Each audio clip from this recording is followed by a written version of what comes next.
Olá, alunos e alunas. Bom, galera, eu sou o professor Lúcio, certo? E eu sou o responsável aí pela disciplina de Matemática 2. Ou seja, né, nesse ano letivo, eu vou ensinar aí um pouco de geometria para vocês, tá certo? Então, vamos que vamos. Bem, galera, antes de entrarmos de fato, né, nos tópicos da geometria, vou ensinar aqui um pouco para vocês, explicar um pouco aí sobre o significado da terminologia aí da geometria, apresentar também um pouco de suas origens e sua história, certo? Então é o seguinte, a geometria, ela nada mais ela significa medida da Terra, certo? E ela é uma área da matemática, é uma parte da matemática, onde ela estuda aí a relação entre as figuras, né, as retas, os pontos, os planos, os sólidos, e tudo que envolve aí esses termos, certo? E esse significado, medida da Terra, né, você deve estar se perguntando, mas por que tem essa terminologia? Por que tem esse significado? Porque ela tem uma das suas origens, uma das origens da geometria, ela vem lá do Egito Antigo, ó, no tempo em que os egípcios precisavam remarcar as terras que eram inundadas pelo rio Nilo quando este estava cheio, certo? Então havia todo um trabalho, toda uma necessidade aí de desenvolver técnicas de medição para poder fazer as devidas demarcações.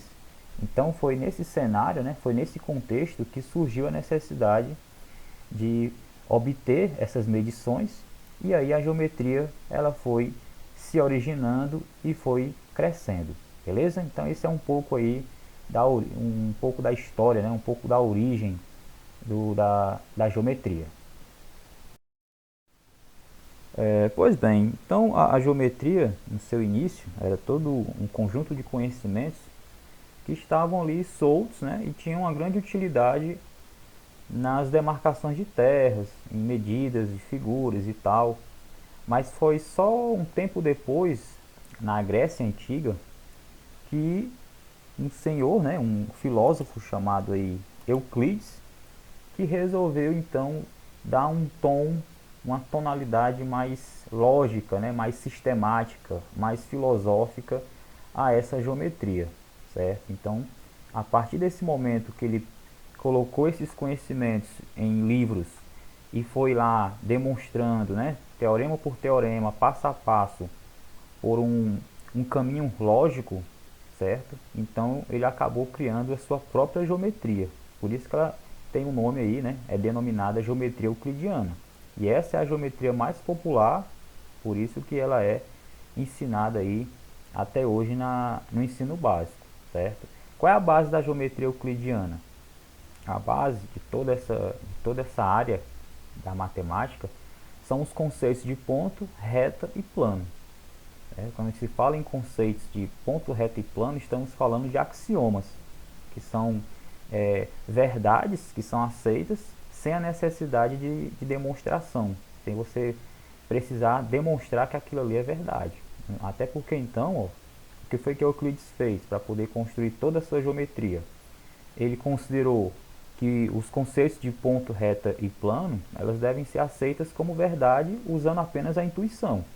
Até porque então, se formos tentar definir, né, de uma maneira bem rigorosa, bem formal, esses tópicos, né, a gente vai ter aí um grande trabalhão, um grande trabalho, certo? Então ele simplesmente aceitou esses tópicos como verdade, e aí, a partir disso ele foi criando, foi sistematizando a geometria, beleza? E também existem, né, as geometrias não euclidianas. Foram geometrias que foram criadas muito tempo depois, né, de Euclides. E vocês podem perceber aí pelas figuras que, diferente da geometria de Euclides, ó, que trabalha com algo mais retilíneo, né, as outras geometrias já têm aí como foco figuras que envolvem curvas, né? Tá vendo? Aqui desse lado, né, nós temos a geometria de Euclides, onde você já sabe que em todo triângulo, seja qual for, a soma dos ângulos internos sempre vai ser igual a 180 graus, isso na geometria de Euclides. Já nessa geometria aqui do Lobachevsky, você está vendo que o triângulo dele tem um formato diferente, ó.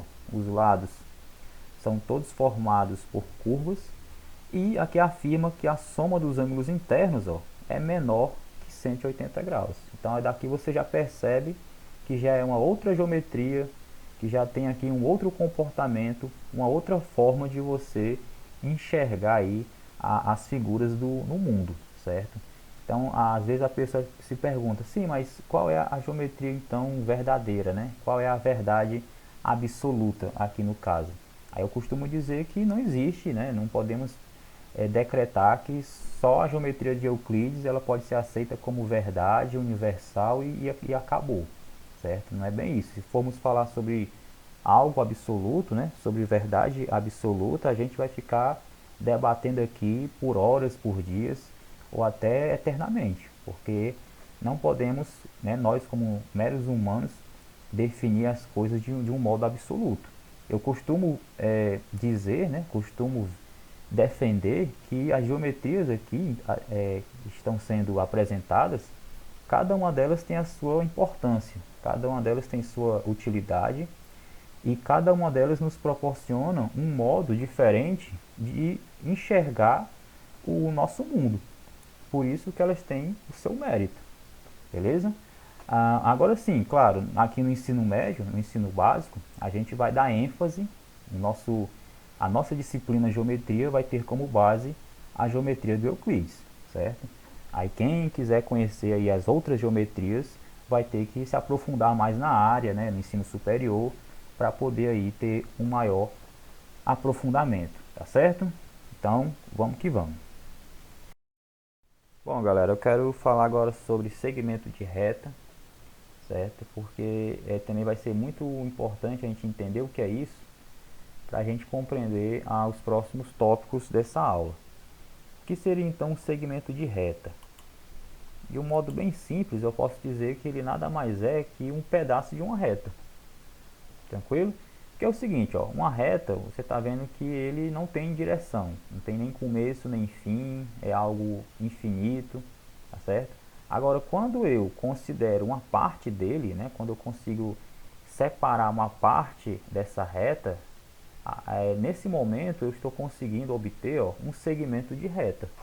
Então, nesse caso, nessa reta R aí, ó, se eu consigo, né, estabelecer um começo e um fim, ó, as extremidades A e B, nesse momento eu estou obtendo um segmento de reta. No caso aqui, ó, vai ser o segmento de reta AB. Então está aqui em figura, ó, nós temos aqui o pedaço de uma reta. E aí tem várias e várias formas de exemplificar segmentos de reta. Eles podem ser separados, podem estar na mesma linha, certo? Podem ter aí diversos tamanhos. E é isso. Então, quando eu falar de segmento de reta, eu estou falando de um pedaço, né? Uma parte de uma reta. E esses segmentos, ó, eles podem ser expressos, né? Suas medidas podem ser expressas por números. Até então, a forma de diferenciar um do outro, ó. O AB você está vendo que ele mede 2 centímetros, né? E o CD mede 4 centímetros. Então aqui eu posso perceber que o AB é metade de CD, né? No caso do segmento EF, ó, já mede 3 centímetros, ele é maior do que o segmento AB, ele é menor que o segmento CD. Ele também, ó, você pode perceber que ele é a metade do segmento GH, porque o GH mede 6. O GH é o dobro do segmento EF, certo? E aí, galera, aqui na parte dessa aula eu quero falar sobre como calcular a razão de dois segmentos de reta. E não tem segredo. Quando eu falar em razão, eu estou falando de uma divisão. Uma divisão com o intuito de fazer uma comparação. Então, quando eu falar assim, vamos calcular a razão de dois segmentos, em outras palavras, eu estou querendo saber qual é o quociente, ou seja, o resultado da divisão entre os números que exprimem as medidas desses segmentos, tomados na mesma unidade e levando em conta a ordem. Beleza? Então, no caso, vou dar aqui um exemplo. Quero obter a razão entre o segmento AB e o segmento CD. Então, eu preciso calcular uma divisão. Então, vai ficar como? AB está para CD. Olhando aqui para as suas medidas, posso afirmar que 2 está para 4. E aqui é o seguinte, quando chegar nessa parte, você tem duas opções. Ou você simplifica a razão, ou você simplesmente divide o de cima pelo de baixo para poder obter o resultado, seja ele um número inteiro ou um número quebrado. Vamos fazer aqui das duas formas. Vamos dizer que eu vou obter aqui uma fração mais simples que for possível. Então aqui no caso eu vou simplificar essa fração, dividindo em cima e embaixo pelo mesmo número. É isso, o 2 é divisível por ele mesmo, o 4 é divisível por 2. Fazendo isso eu vou obter o quê? O resultado 1 sobre 2, certo? Então aqui eu posso dizer que a razão entre A e B é 1 meio. Ou se eu quiser dividir, né, 1 dividido para 2 vai dar quanto? Vai dar 0,5. Como eu falei agora há pouco, qual é a utilidade de calcular a razão entre dois valores? É fazer uma comparação. Com esse resultado aqui, qual é a interpretação que eu tenho?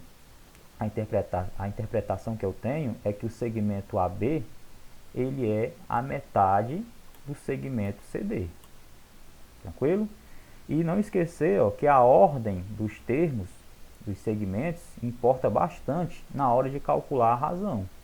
Aqui eu pedi para calcular a razão entre AB em relação a CD. Não foi isso? Agora, se fosse o contrário, se eu pedisse agora para calcular a razão entre CD em relação a AB, então você teria agora um outro resultado. Né? Ficaria como? Ficaria CD está para AB, ou seja, 4 está para 2. Fica assim, 4 está para 2. O resultado dessa divisão é 2. Então já deu um número diferente daqui, Porém, vocês podem ver que a interpretação, de certa forma, é equivalente. Enquanto aqui ele afirma que o AB é a metade de CD, aqui ele já afirma um outro modo de falar o que foi concluído aqui. Ele afirma que o CD é o dobro de AB. Aqui, 4 está para 2, né? 4 dividido para 2, 2. Então, CD é o dobro de AB. Mas aqui fica a conclusão que a ordem importa, tá certo? Porque o resultado dá diferente. Enquanto aqui deu 0,5, deu 1 meio, aqui deu 2. Então, você tem que levar em conta a ordem dos fatores, né? A ordem dos segmentos na hora de calcular uma razão. É muito importante você levar em conta, certo? Vejamos aqui agora o cálculo de outra razão. Dessa vez, queremos obter a razão entre o segmento EF e o segmento GH. O segmento EF mede 3 centímetros, o GH 6 centímetros. Já sei que razão é calcular uma divisão. Então, nós temos que 3, né, estará para 6. Fica assim, Pronto, a razão 3/6. Aqui você pode ou dividir logo, né, de um modo direto, ou então simplificar. Simplificando essa fração, galera, vocês estão vendo que o 3 e o 6, eles são divisíveis pelo 3, né? Dá para você dividir o 3 por ele mesmo, e dividir o 6 também por 3. Então dá para simplificar essa razão aí, Vai ficar como? 3 para 3 é 1, 6 dividido para 3 dá 2. Então vai ficar 1 meio. E aí também dividindo, colocando a resposta em forma de número decimal, 1 meio é igual a 0,5, certo? Agora aqui, o contrário, né? O inverso. Se eu pedir então a razão entre GH em relação a EF, GH em relação a F, nós teremos que a razão ficará como? 6 estará para 3, né? Então nós teremos isso aqui, ó. 6 está para 3, né? 6 dividido para 3, isso vai dar o quê? Vai dar 2. Vocês estão percebendo aqui uma coincidência? Os resultados que nós obtivemos deram os mesmos que a gente obteve no slide anterior, né? Ó. Olha aqui, ó. AB está para CD, ó, que deu 0,5. Assim como também EF está para GH, que também deu 0,5. O mesmo fenômeno acontece aqui, ó. Lembra? Ó? CD está para AB, ó, que dá 2, né? É o dobro, né? CD é o dobro de AB. E a mesma coisa, o mesmo acontecimento ocorre aqui, ó. GH também é o dobro de EF. Então, professor, aqui foi pura coincidência, esses 4 segmentos tiveram essas particularidades por pura coincidência? Não. Isso é o que aconteceu, ó, os resultados dessas razões foram iguais, por quê? Porque esses segmentos, nessa ordem que foi dada, elas são proporcionais, tá certo? Agora eu vou explicar para vocês o que quer dizer isso. Bem, galera, nós dizemos que segmentos eles são proporcionais em uma determinada ordem quando eles formam uma proporção. O que é que nós entendemos sobre isso? Proporção, ó, é uma igualdade entre duas ou mais razões. O resultado da primeira razão ele deve dar exatamente o resultado da segunda razão. Ou seja, o resultado em ambas as razões ele dá o mesmo valor. Então, quando você está diante disso, né, você está diante desse fenômeno, você tem uma proporção. E aí você pode afirmar que os segmentos eles são proporcionais. Se você analisar de perto, ó, realmente isso acontece. Podemos escrever então que AB está para CD, né, a gente lê assim, certo? Nós lemos dessa forma, ó, AB está para CD, assim como EF está para GH.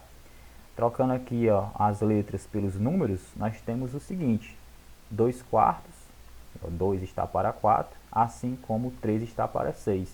E como a gente já viu, tanto essa fração aqui, ó, quanto essa, elas resultam no mesmo valor.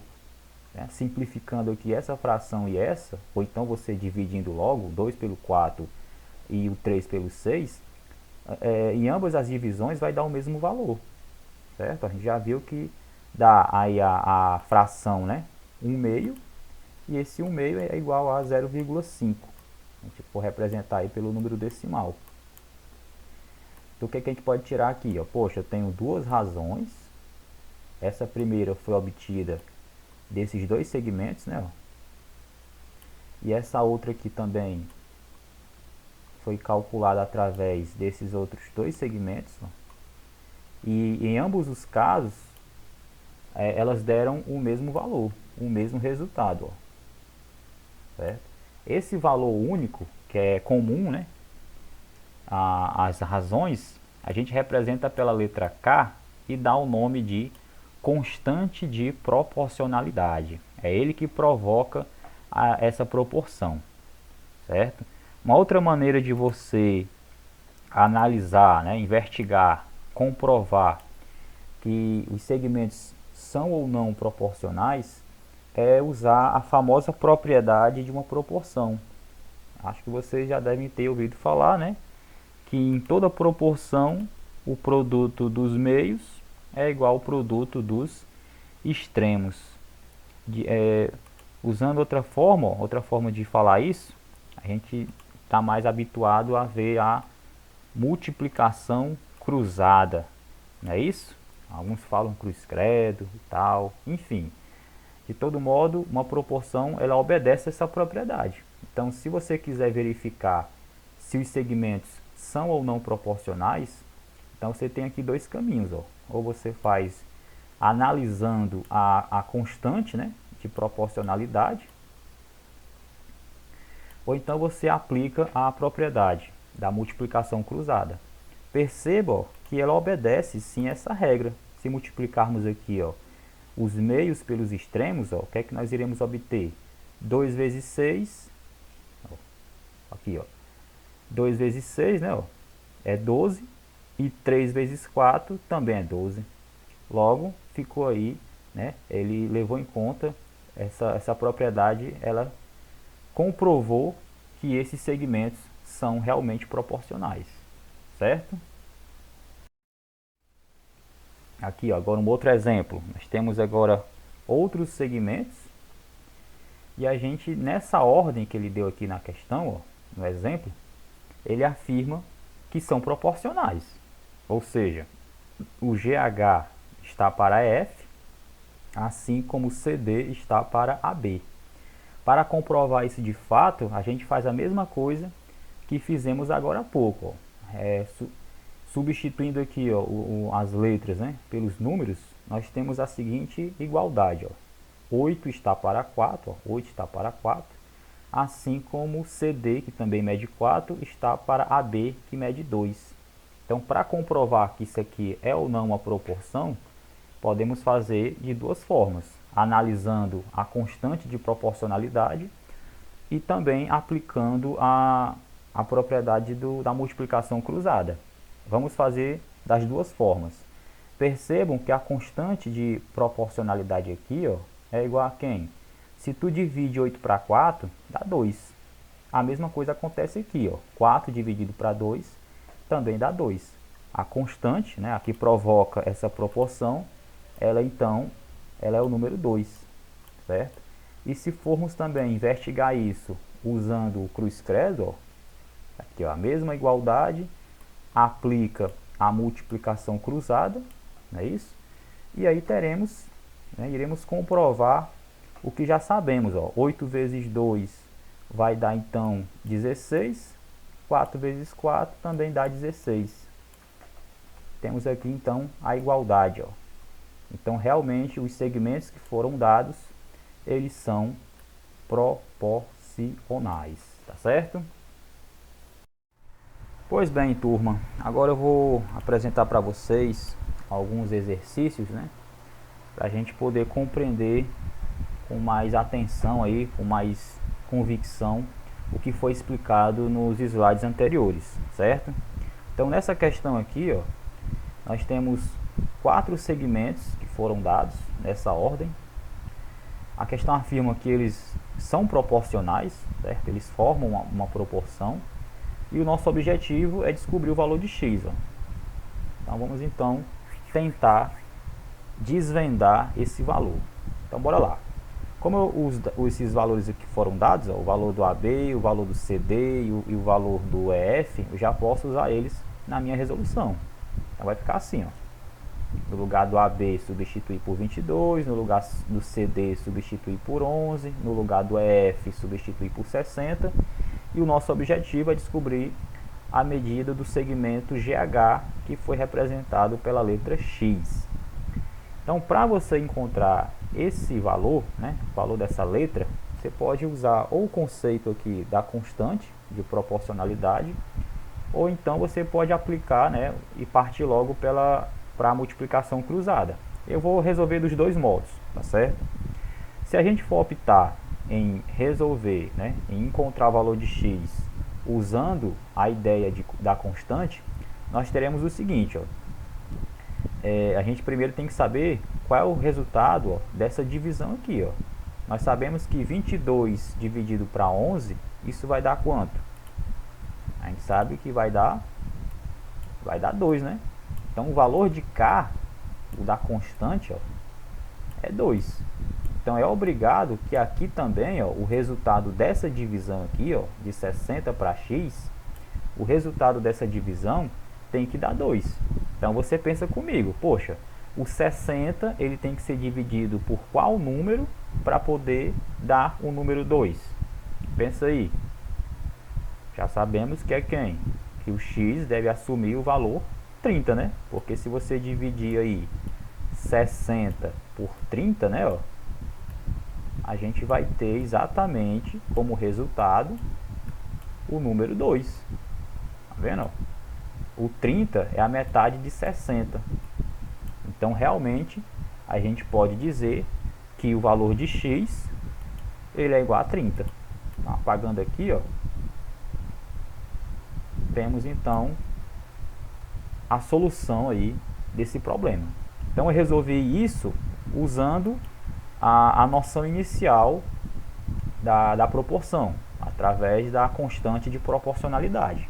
Esse é um modo, esse é um caminho, você pode optar fazer assim. Porém, haverão outros tipos de questões em que fazer dessa forma não vai ser tão eficiente. Então, é recomendável utilizar o outro modo, o outro caminho, que é a famosa multiplicação cruzada. Vamos resolver esse mesmo problema fazendo isso. Ó. Temos aqui a mesma proporção e eu vou aplicar a propriedade, em que diz que o produto dos meios é igual ao produto dos extremos, ou seja, né, o famoso cruz-credo. Ao fazer essa multiplicação cruzada, o que é que eu vou obter aí? Ó? Vou obter 22 vezes x, né, ó, que vai dar 22x, 60 vezes 11 vai dar o que? 660, beleza? E agora o meu trabalho é resolver essa equação aqui. Para isso eu preciso isolar quem? Isolar a letra x. Então esse 22 aqui, ó, que está multiplicando, vai passar para o outro lado como? Vai passar dividindo. Então eu tenho que dividir aí 660 para 22 e o resultado vai dar exatamente quem? Vai dar 30. Então você está vendo que em ambos os caminhos, ó, nas duas formas de resolver a mesma questão, nós obtivemos o mesmo resultado. Tá claro isso? De boa? Agora aqui outro exercício, ó, outra questão. Nós temos agora esses 4 segmentos, nessa ordem que foi dada. Ele afirma que eles também são proporcionais. Esses 4 segmentos, eles formam uma proporção. E ele pede para descobrir aqui o valor de x, a medida do segmento AB. É importante notar, né, que se você for levado aqui pela aparência, né, pela intuição, você pode ficar até seduzido a responder, a dizer que o valor de x aí é igual a 7, né? Se você parar para pensar, ó, porque você analisa aqui, poxa, o primeiro deu 10, o GH, em seguida o EF deu 9, em seguida o CD deu 8, então posso pensar, né, posso concluir que o AB vai dar 7, mas aí você vai ver que pensando dessa forma, você estaria redondamente enganado, certo? A gente vai então usar aqui o conceito de proporção para poder realmente achar a resposta correta. Então bora lá. Segundo o que diz aqui, ó, AB está para CD, assim como EF está para GH. Trocando aqui as letras pelos números, ó, o que é que nós teremos? Ó? AB, que é a medida x, está para CD, que é 8. Assim como EF, ó, quem é o EF? 9, está para GH, que é o 10. Ó. Temos aqui a nossa proporção. Então chegou aqui, ó, você pode pensar, professor, tem como resolver usando lá pelo caminho da constante? Tem. Você pode optar, né? Você pode escolher fazer dessa maneira. É escolha sua, é decisão sua.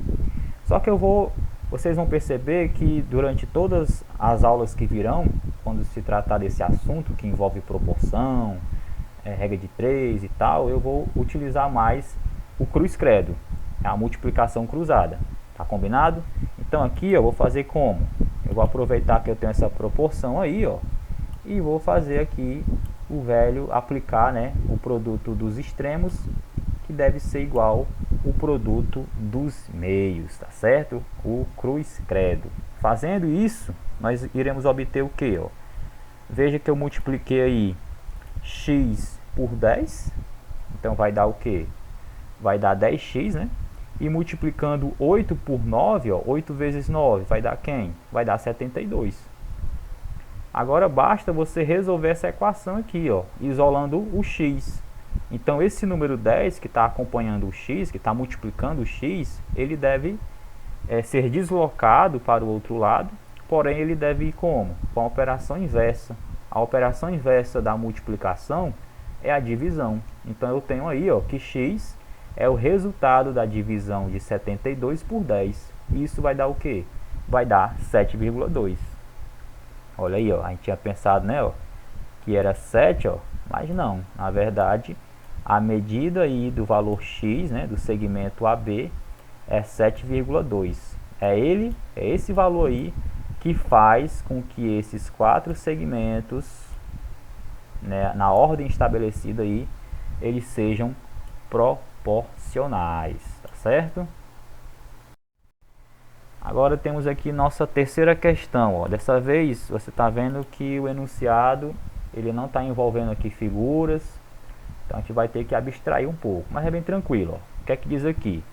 Os segmentos de reta AB, CD, EF e GH são proporcionais, nessa ordem aí. Algumas de suas medidas são, ele afirma que o AB é igual a 12, o CD é igual a 16 centímetros e o segmento EF mede 9 centímetros. Então ele pergunta, qual é a medida do segmento que falta? Vamos olhar bem aqui, ó. Qual foi o segmento que não foi informado a sua medida? O GH, né? É ele que eu preciso aí descobrir o seu valor. Então eu tenho essa proporção, porque ele afirma que esses segmentos são proporcionais nessa ordem. Então eu tenho que AB está para CD, ó, assim como EF está para GH, certo? E o nosso intuito é descobrir o valor da medida GH, que vai ser o nosso X. Então, pegando esses valores, ó, 12, 16, 9 e x, e substituindo aqui na proporção, ó, o que é que eu vou obter? Tenho aqui que 12 está para 16, assim como 9 está para x. Então, mais uma vez, eu vou resolver essa proporção usando a multiplicação cruzada, tá certo? Mas você pode também optar em tentar resolver através da constante de proporcionalidade, tudo bem? Então bora lá, ó. Fazendo aqui pelo cruz credo, o que é que eu vou ter? Ó? Faço aqui a multiplicação, o meio pelos extremos, eu terei o seguinte, ó. Ah, detalhe, antes de fazer isso, antes de aplicar o cruz credo, uma sugestão que eu dou é a seguinte, ó. Essa fração que estava aí, ó, essa fração aqui, ó, 12 sobre 16, você pode deixar ela de um modo mais simples, não pode? Ó? Vai até facilitar seus cálculos lá na frente. Então, antes de aplicar o cruz credo, a sugestão que eu dou é a seguinte, ó, poxa, faz o seguinte, ó, simplifica a fração antes de aplicar a multiplicação cruzada. Foi o que aconteceu aí, ó. Tanto o 12 quanto o 16 eu dividi por quanto? Dividi por 4, tá certo? Então foi por isso que a fração ficou mais simples, ó, o seu modo irredutível, a fração simplificada, né? 12 dividido para 4, né? Ó, 12 para 4 dá 3, 16 para 4 dá 4. Então nós temos aqui a outra forma, né, uma maneira mais simples de representar essa fração aqui, a fração original, certo? Então fazendo esse artifício, agora você vai aplicar o cruz credo e vai ter um cálculo mais tranquilo de se fazer, certo? Então vai ficar assim, ó, 3 vezes x, 3x, né? E 9 vezes 4, 36. Isolando aí o x, ó, quer dizer que o 3 que está aqui multiplicando passa para o outro lado dividindo. Então eu tenho que o valor de x é o resultado da divisão de 36 por 3. Isso vai dar o quê? X é igual a 12. Então, a medida do segmento GH, ele tem que ser 12, para que esses segmentos aí, ó, esses 4 segmentos, eles sejam o quê? Eles sejam proporcionais, tá certo? Então, mais uma questão resolvida usando a propriedade aí da proporção, certo? Bom, galera, para finalizar essa aula, quero apresentar para vocês aqui, ó, um tipo específico de proporção que é muito conhecido aí no mundo da matemática e está presente em muitos lugares do nosso mundo, da nossa vida. E eu achei importante apresentar isso para vocês, que é a famosa proporção áurea, né? E ela se origina através aí do retângulo de ouro. Do que ela tem de especial? Como é que isso acontece? Vocês estão vendo que esse retângulo, ó, dentro dele existem outros diversos retângulos, Mas esses retângulos aqui, ó, todos eles têm algo em comum. Como é que eles foram originados? Vamos olhar isso melhor através do seguinte slide, ó. Então aqui, ó, a base, né, do retângulo, essa parte maior, ela foi dividida, ó, em duas partes diferentes. Temos aqui essa medida, que é a maior, que é representada pela letra A. Que você vai ver, ó, que essa medida aqui é a mesma da altura, ó. Tá vendo? Ó? Essa parte maior da base, né, do comprimento, ele corresponde à medida da largura. Tá vendo? E aqui essa outra parte menor que sobrou, a gente está chamando ela de B, para diferenciar uma da outra. Então essa proporção áurea, ela tem como origem o seguinte, ó, se você dividir aqui então o total desse comprimento, que no caso é A mais B, ó, você dividir A mais B pelo o tamanho maior, esse segmento aqui maior, o A, aqui, ó, A mais B está para A.